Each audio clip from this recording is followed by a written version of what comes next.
The 2019 political calendar, what's in store? Don't forget to hit subscribe in the button below.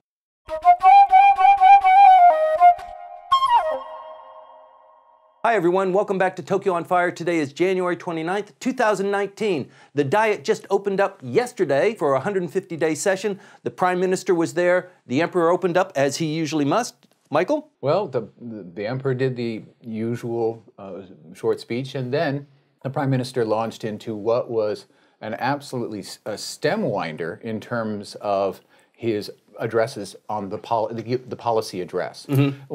6 years ago, when he just came into power for the second time, he got through that address in 17 minutes. Yesterday, he was going on past 50. How many catcalls were there? Oh, but there are a lot of catcalls because there was a lot of stuff. It seems he's got a lot of splaining to do. He does. And that's one of the things about this policy address and the goals of this particular Diet session. There are a lot of things that are ongoing and have been ongoing, but they just haven't gotten started, and they just haven't been gelled into some kind of program. And I swear there's really a correlation there between how much he talks about something and how far along it's moved. Right. We're going to be spreading some Tabasco on this very short session that we have today, Michael, and just talking about what is on the Diet calendar, what the Prime Minister will attempt to do in the first 150-day session. We don't know if there'll be a second session after that, but there will be an election coming up. Let's talk about the game plan, what's definitely on the calendar. Other things might come up. The ascension of the new emperor will be on the boards as well. And that's going to eat up a big chunk right in the middle of the 100-day. It's 150 days. It's not that the work days. It's a 150-day span. So when they take that long vacation and everybody's going to take it, for the imperial enthronement, not the ceremonies, for the changeover. It's a long golden week. It's a long golden week. When that happens, that's going to eat into the time they have to work on actual objects, whether it's something in legislation or international relations, both of which the Prime Minister has to do. So the Prime Minister has to pretty much set the tone. He's got an election right after Golden Week, and he wants everybody to vote for him. Well, he wants everybody to vote for the House of Councillors, the half of them that are up for election, and it might be a double election. You're a big fan of that. I'm not, but the truth of the matter is he could literally pull the ripcord and have a double election. And there was speculation last year that there would be a constitutional referendum on top of that. That seems out of the cards. I don't think there's any way that in the short period of time we have between now and the run-up to the changeover in the imperial era that they're going to be able to stuff in something that is so controversial and has to have a certain number of days for public comment. They're not going to do it. It's just it's a pipe dream. Maybe in the fall. Maybe in the fall, but we don't know, because then there'll be the build-up for other big issues. Particularly if they do it in the fall, it's so close to the tax rise. That's absolutely going to happen, and he talked about that yesterday, and there was a lot of reaction from the floor when he started talking about taxes. That was when things really heated up among the opposition catcallers who were there. They were just trying to knock him off his beat in order to disrupt and say the tax rise is out of place, out of time. I think he has a very strong case, and I don't think there's any chance that he's going to delay the tax rise, even if it's going to mess up his electoral plans. Well, didn't Finance Minister Asso kind of calm the waters with his statement? Oh, we don't want to even talk about Asso, but we have to think about what are the things they have to do.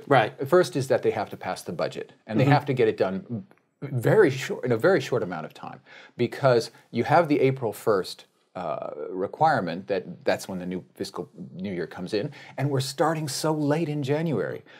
For an Abe administration, this is a really late start, and you have very little time. You have to get it done by the end of February in the House of Reps, so that you have enough time so that the 30-day rule applies in the House of Councillors.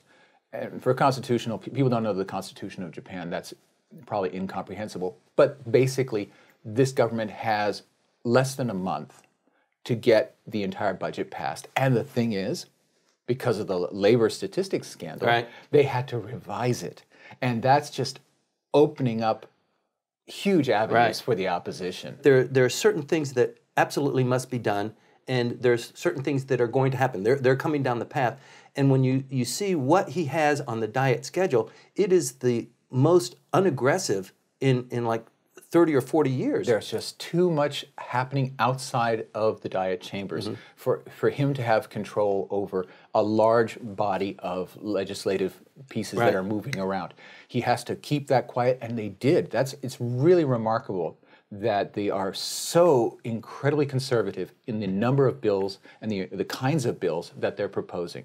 And that it shows their great realism, which is one of the reasons why Abe's been in power for so long, is that the people around him sense what the atmosphere of the times allows and stays away from things that can cause major breaks.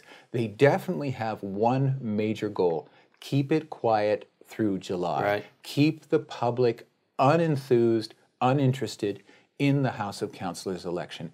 Get through it, use the base in order to elect all your LDP friends back again, and then we'll see what happens. Because on the block right now is a huge chunk of LDP seats that were won, everybody says, in excess 6 years ago. They were too successful 6 years ago.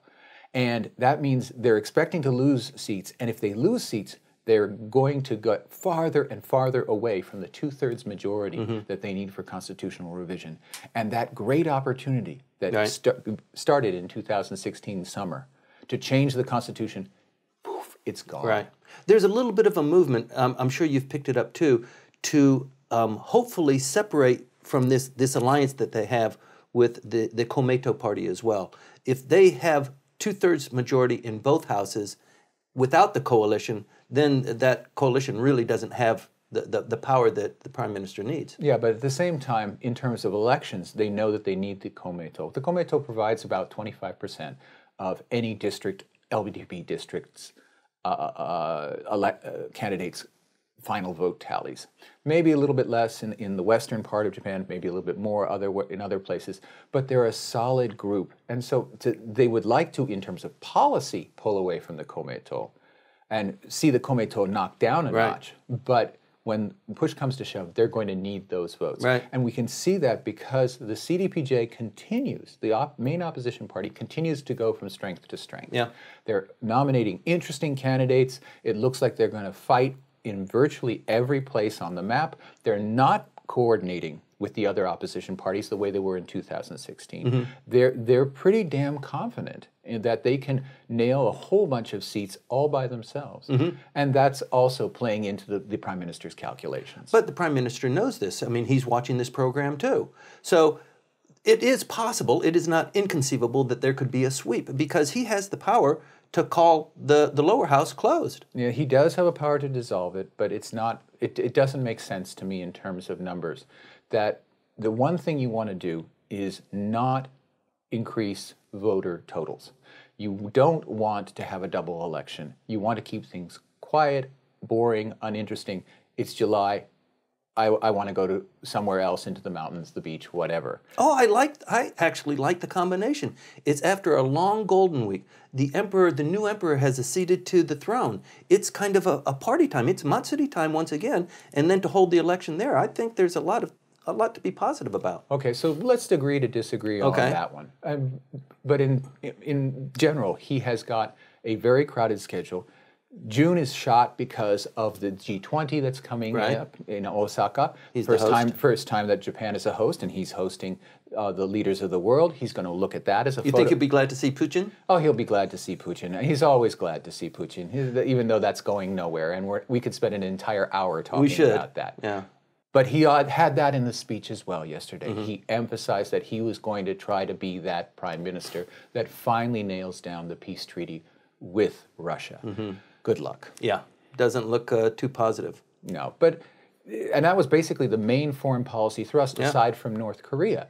Everything else was sort of shunted to the side. Russia has really absorbed the Abe administration and become its albatross, or its white whale that it is pursuing across the horizons of the world. And maybe it's only for show. Maybe it was always just in order to provide a narrative. But it sure is taking up a lot of their time. Right. The Prime Minister has a busy schedule over the next couple of months. We're going to continue to watch that and make predictions as we see fit. Please stay tuned.